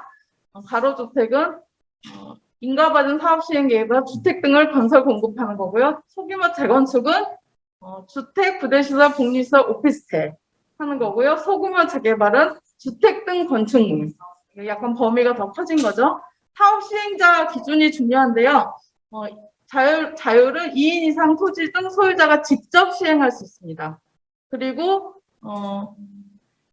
그런데 아까 이제 굉장히 이 사업 내용들이 쉬운 내용이 아니라 신탁도 알아야 돼, 금융도 알아야 돼, 건설도 알아야 돼, 설계도 알아야 돼, 뭐 많은 거를 알아야 하고 허브하고 공공도 알아야 돼, 예산도 알아야 돼 이렇게 하니까 협력할 수 있다, 누구하고 할 수 있다, 건설업자, 건설사를 이야기하는 겁니다. 등록업자, 주택건설 사업자를 이야기합니다. 그리고 신탁업자, 저기 무궁화 신탁, 아시아 신탁 들어보셨죠? 네, 한국 신탁사하고도 할 수가 있고 부동산 투자회사, 리츠라고 들어보셨죠? 그런 것들하고 전문가들하고 협력해서 할 수 있다는 거고요. 공공주택이 50% 이상일 경우에는 아까 이제 해야 할 수 있는 지역이 정해져 있다고 했잖아요. 그 지역이 아닌 곳에서도 할 수 있다. 공공주택이 그만큼 공공성이 높다고 판단하는 거고요. 가로는 20년 미만일 때는 직접시행인 거고요. 네. 빨리 넘어갈게요. 시공자 선정에 관해서 이게 이제 법률에 정해져 있는데요. 건설업자, 이를테면 일반 건설업, 종합건설 면허를 가지고 있는 시공자, 등록사업자, 주택건설 면허를 가지고 있는 사업자가 할 수 있고요. 어떻게 하느냐? 경쟁입찰이나 또는 경쟁입찰했는데 아무도 안 들어와. 2회 이상 입찰되면 수의계약으로 할 수 있습니다. 기본적으로는 경쟁입찰을 하는 거고요. 경쟁입찰의 방식이 일반 경쟁, 아무나 들어와서 할 수 있어요. 제한 경쟁, 일정 조건을 가진 데만 들어올 수 있어요. 지명 경쟁, 하나, 둘, 셋 정해가지고 할 수 있습니다. 이렇게 해야 되고요. 이거를 한다는 거를 공고해야 됩니다. 우리끼리 그냥 하는 게 아니고 신문에 1회 이상 입찰 공고해야 되고요. 현장 설명을 해야 됩니다. 사전에 등록부 신청할 거잖아요. 우리 참고하고 싶어요? 할 때 현장 설명회를 해야 되고요.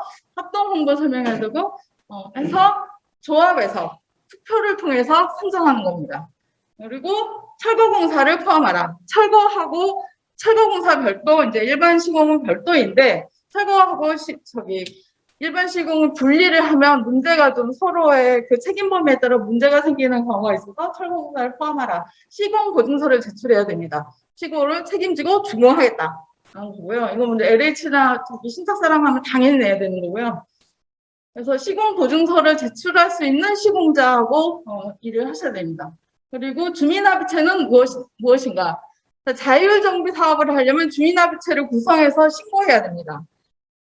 가로주택을 하려면 조합을 설립해서 인가를 받아야 됩니다. 그게 차이가 있고요.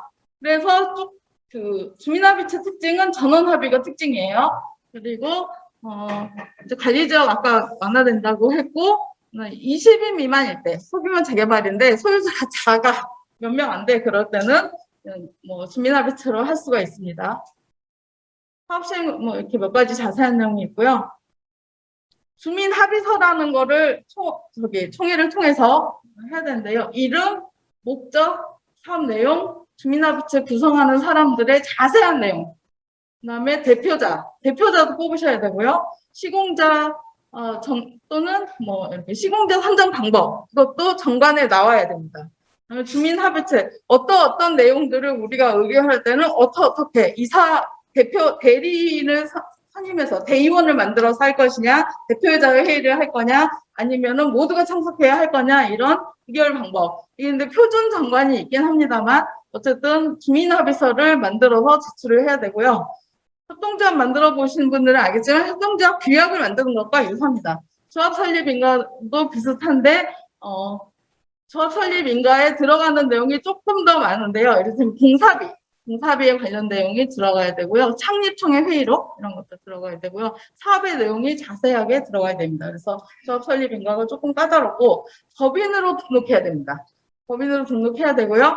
소유권을 조합에 나중에 다 남기셔야 되는데 주민합의체하고 법인 조합하고 살짝 다른 점이 봤더니 그 조합은 재개발 재건축에서 그 시등록세가 면제받는 부분이 있어요. 그래서 조합으로 할 경우에 그 부분이 조금 세금 절감하는 데 있어서 또 유용하다라는 거 하고요. 조합원의 자격이 있는데 이것도 약간 중요할 것 같은데요. 하나의 건축물을 여러 명이 소유하고 있어요. 여러 명이 소유하면 그걸 공유 지분 쪼개기라고 하잖아요. 그 한 사람 한 사람에게 다 조합원 자격이 주느냐? 아니다. 한 1인에게 준다. 그런 거고요. 여러 명의 토지를 여러 개를 갖고 있어. 5개를. 그러고 있는데, 이게 한 사람이야. 그럴 때도 조합원이 한 사람입니다. 그런 게 있고요. 조합 설립 인가에 이게 사업성이 너무 좋아가지고 다른 사람들이 여기에 투자하고 싶어서 들어왔어. 그랬는데 인가 후에는 조합원이 될 수가 없어. 이런 내용들이 있고요.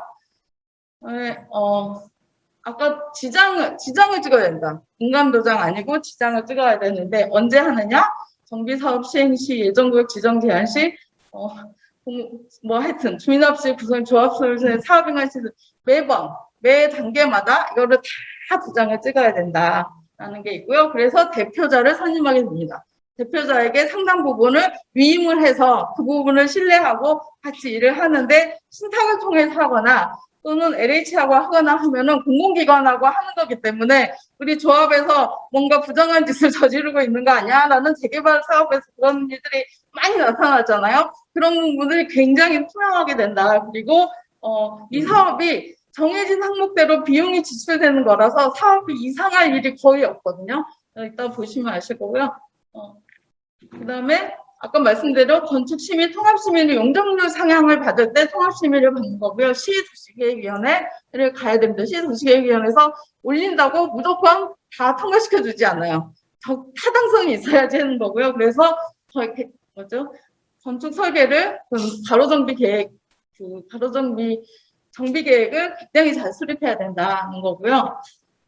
이거 심의 후에 분양 공고해서 분양 신청을 해야 됩니다. 네, 지금 들어갈 거냐 말 거냐 조합원으로서. 그다음에 사업시행계획서에 이주대책, 방범대책, 폐기물 처리계획, 이런 정비사업비, 관리처분계획까지 해서 사업시행계획서에 넣어야 됩니다. 이게 관리처분계획까지 가면 다 한 거거든요.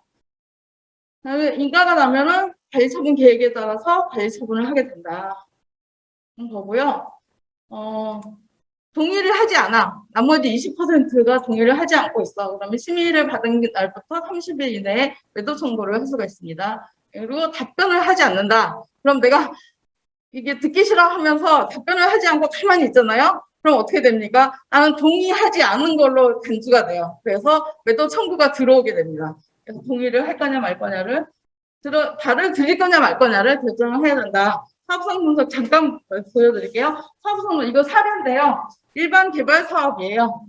어떻게 됐냐? 매출. 자, 집을 20개를 지었어. 하나의 주택이 가격이 뭐 8억이야. 그러면 160억이다. 라는 게 이제 수익이 생길 거잖아요. 그런데 그러면 지출은 뭐뭐가 발생하느냐? 토지비는 얼마냐? 감정평가에서 종전자산이라고 합니다. 감정평가에서 토지비를 이렇게 산출을 하고요. 공사비 항목이 이렇게 여러 가지가 있는데 각각에 대해서 얼마 있냐. 제일 큰 거는 물론 직접 공사비이겠죠. 그 다음에 판매비라는 게 있습니다. 분양을 해야 되니까 판매비 아까 세대당 800만 원 이렇게 말씀드렸잖아요. 그 다음에 일반 부대 비용, 뭐 신탁 수수료, 시행사 관리비 이런 것들이 있고요. 그럼 제세 공과금이 상당히 여러 가지가 있습니다. 세금을 여러 개 내야 되고요. 가장 큰 게 또 금융 비용이 들어가고요. 이렇게 됩니다. 자, 이거를 어려우니까 LH에서 가로주택 정비 사업 사업성 분석 서비스를 하고 있습니다. 여기 클릭해서 들어가면 동영상으로 연결돼서 이런 사이트에 들어가서 우리 지역을 넣어보면 기본적으로 사업성을 산출을 해주거든요. 이거는 링크를 해놨는데 나중에 따로 보시면 좋을 것 같고요. 간단하게 이게 이제 예전에 우리 김정윤 항공장님께서 주신 자료인데요. 어느 동네에서 이거를 한국부동산원에 의뢰해서 기초적인 분석을 해주신 건데 종전자산, 현재 내가 가지고 있는 토지 및 건축물의 가격이 얼마야? 라는 걸 감정평가를 해서 100만 원, 뭐 1억 이렇게 이제 산출을 하는 거고요. 종우자산, 이거를 개발 후에 했더니 가치가 올라갈 거잖아요. 새 집이니까. 자, 2억이 됐어. 2억. 이게 이제 종우자산입니다. 근데 종우자산을 만들기까지 건축비나 뭐 여러 가지 들어가잖아요. 이게 사업비예요. 비례율이 중요한데요. 그래서 이 가로도 비례율이 중요합니다. 비례율이란 뭐냐면 종우자산에서 이렇게 볼게요. 순이익, 분양수익, 종우자산 가격이죠. 분양수익에서 사업비, 이 종우자산 가치평가액에서 사업비를 뺀 나머지를 종전자산 가치평가액으로 나누는 것입니다.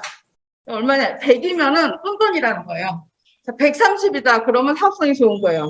여기 70%잖아요. 이건 사업성이 낮은 거예요. 뭐냐면 조합원 권리가격이라는 게 나중에 정산할 때 나오는데요. 권리가격 어떻게 하냐? 종전자산 가격이 만약에 내가 1억이야. 그러면 비례율이 100이면은 비례율이 1이면은 똑같이 1억입니다.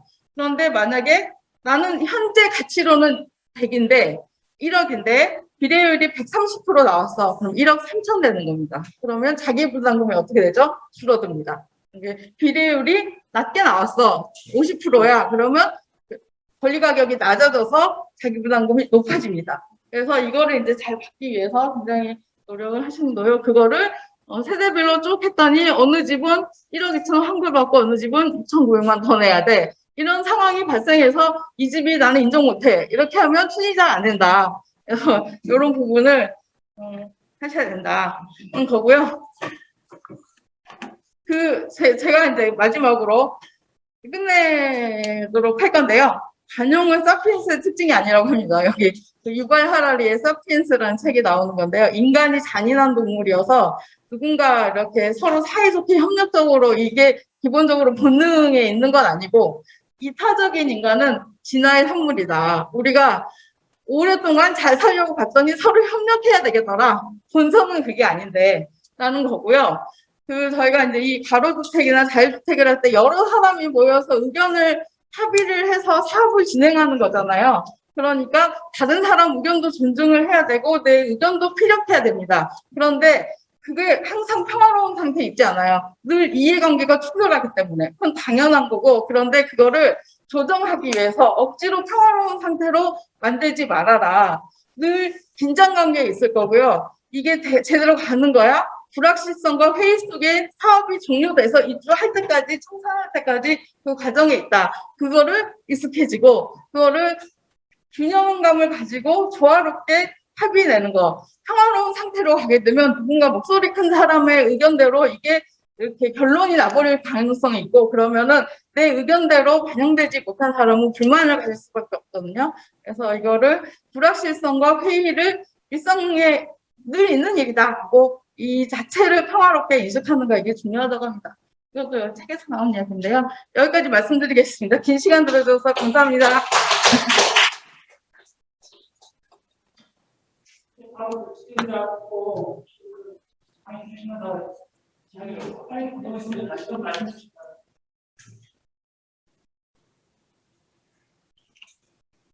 제가 오늘 오신 분들이 어느 정도 준비가 되셨는지 이제 잘 모르는 상태에서 어디까지 말씀을 드려야 되는지 잘 모르겠지만 어쨌든 일반적인 내용을 좀 말씀드리려고 했고요. 만약 이 사업을 추진하게 되실 때 믿을 만한 파트너하고 같이 하시는 게 좋고, 그럴 때 이제 이 사업을 알면 알수록 어렵기도 하고 알면 알수록 명확하게 의사결정을 할 수가 있거든요. 그럴 때 도시재생지원센터하고 우리에게 필요한, 나 이걸 잘 모르겠다, 이 부분에 대해서 조금 더 공부가 필요하다, 그럴 경우에 언제든지 상무장님께 이런 부분을 알려주세요. 그럼 도시재생학교나 이런 거를 통해서 알려주실 거다. 아까 이제 서두에 이제 말씀드렸던 것처럼 저희 이제 건축 전문 코디님이 계세요. 매주 이제 화요일날 오후에 항상 이제 오실 예정이니까 뒤쪽에 가시기 전에 상담을 별도 받고 싶으신 분들은 뒤쪽에 상담 신청서에 기입해 주시면 저희가 바로 안내해 드려서 상담 좀 잡을 예정이고요. 오늘 진행한 이 강의는 일단 녹화된 거를 일단 편집을 거쳐가지고 추후 다시 저희 센터 블로그라든가 유튜브에 게시할 예정이니까 좀 다시 한번 보시고 필요하시면 또 다시 그때 또 다시 센터로서 문의해 주시면 될 것 같습니다. 예, 또 가시기 전에 또 그냥 오늘 처음 오신 분도 계실 건데 저희 주민협체 저희 가입을 지금 모집하고 있어가지고 주민협체 뒤쪽에 가입소가 있는데 오늘 같은 행사라든가 이러한 도시재생 관련된 유용한 정보라든가 그런 내용이 있으면은 회원들 먼저 저희가 홍보를 하고 안내해 드릴 테니까 미리 꼭 가입을 꼭 해주시면 감사드리도록 하겠습니다. 예, 혹시 오늘 뭐 추가로 더 질의할 부분 없을까요? 어쨌든 저는 10월 1호 수요자로 모시고 있는데 예. 가구주택에 대해서 저도 따로 들어봤는데 10월 1호에 대해서 계획이 있으시죠? 일동의 어떤 저희가 소규모주택에 대해서 예. 따로 계획이 있으시죠? 그러니까 저희는 그 주민분들이 저번에 간혹가다 이제 소규모주택 관련돼서 이제 문의라든가 상담을 하러 오시면은 필요하신 그 주민들이 진행하는 아까 말한 것처럼 LH 참여형 그런 가로주택이라든가 공공에서 하는 그런 사업에 대해 연계를 하거나 아니면 필요하면 민간에 사업을 추진하는 것을 저희가 지원하는 방식으로 해서 적극적으로 저희는 지원을 하는 입장이 있습니다. 오늘 이제 설문들이 있다 보니까 뭐가 되는 그 단에서 저희 아파트를 지어주면 하는 일이 많죠. 그 동네에서 아파트 지면 이제 좋은 동네 문산들이니까 너무 이제 나오고 있고 물차고나 수영장이 일일이가 안 되기 때문에 관심만 하면 진짜 좋은 것 같아요. 네. 소규모든 그런 사고를 예. 그러니까 주변에 그래 블록블록 아예 합의가 돼요. 뭐 지금 오늘 틀린 것들이 잘 모르잖아요. 그래서 그거를 아까 말씀드린 대로 블로그나 우리 저희 자료를 저희 소규모 시청 넣은 사람들한테 자료를 네, 오늘 강의했던 그 재생 지역 안에 가로주택이나 자유주택을 하고 있는 곳이나요? 저희 그 서울시 같은 경우에는 상당히 많이 있습니다. 이제 초기에 한 3, 4년 전까지 여기 신월동 도시재생 구역 안에 신월동에 덕화 연립주택이라고 아까 잠깐 말씀드렸던 것처럼 인가단계까지 갔었던 그 사업 지역이 있다고 그랬잖아요. 그래서 신흥시장 아래쪽에 한 곳이 예, 한 곳은 현재 한 곳 진행 중에 있어요. 이거 참 주차가 완화된다는 이걸 하면은 관리지역으로 하거나, 예, 이 사업을 하면은 완화를 해주겠다. 주차장. 지역을 서백에서 이내 지난번에 계시는 법정 주차의 30%까지를 가까운 곳에 확보를 하면은 우리 건물에 다 안 지어도 된다. 네. 비율이라고 해요. 비례율. 사업을 신청할 때 도시계획 심의를 통해서 상한 용적률까지 완화받을 수 있습니다. 그래서 완화받는 걸로 해서 심의를 신청하시면 돼요. 임대주택을 여기에 띄어야지만 서울에 완화가 그렇습니다. 예, 그냥은 아니고 아무것도 없이 하면 그냥 기존 용적률 그대로 받으시는 거예요. 임대가 들어가면 네. 층을 올렸어. 층을 올리면 값어치는 더 올라간다. 층도 올릴 수 있고. 네. 7층 하나 이게 7층이었어. 이게 57층이었어. 15층까지 가능하도록 지역에 따라 조금 다르긴 한데 저기 임대를 쟤네들이 안 넣었잖아요. 공공임대 안 넣었기 때문에 7층밖에 못 올라가는 거고. 네, 맞습니다. 공공임대를 넣었으면 더 올릴 수 있는. 네, 네. 공공임대를 몇 프로 이상 임대를 넣었으면 돼요.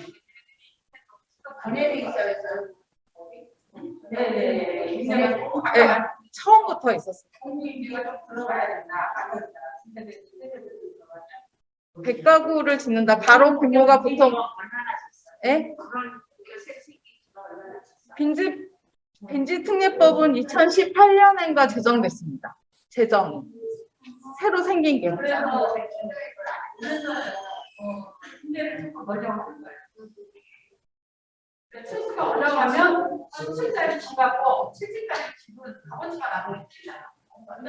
일단 세대서 안 하면 그렇죠.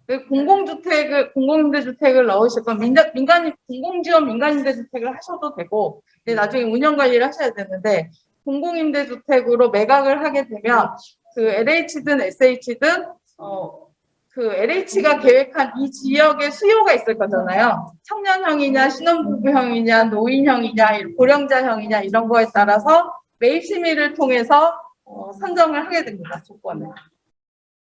그리고 여기 시장이 있잖아요. 네. 시장을 개발을 해서 도시재생을 해서 자율정비 주택을 지으려면 거기 시장 상인들이 굉장히 많아요. 네. 그분들이 그때 하고 나는 센터에서 지원해주는 게 있을까요? 그런 갈등 상황이 발생하게 되면은 이제 갈등 관리를 전문으로 하시는 분들이 투입돼야 되는데 그런 비용 같은 것들이 들어가잖아요. 그러면은 센터에서 적극적으로 그 부분을 전문가가 조정하거나 갈등 관리를 할 수 있도록 그런 거를 사업을 기획을 하시고. 그리고 시장은 시장 재개발이라는 사업이 또 별도로 있거든요. 그것도 굉장히 훌륭한 사업이라서 그걸로 가시는 게 나았습니다. 시장은 거기 주택을 짓는 건 아니잖아요. 그렇죠. 그래서 예, 이거 이제 주택특례특별법이잖아요. 주택을 중심으로 한 거고 시장은 시장 재개발로 하시는 게 맞을 것 같아요. 그러면 예. 끝내도록 할까요? 오늘 긴 시간 열심히 강의해 주신 김미정 대표님께 다시 한번 부탁드립니다. 맞습니다. 예, 오늘 참석해 주신 주민 여러분 감사드리고요. 저희 추후 계속적으로 그 주민 건축 관련된 집들 관련된 상담 진행하고 있으니까 많이 애용해 주시길 바라겠습니다. 오늘 참석해 주셔서 감사드립니다. 마치도록 하겠습니다. 감사합니다.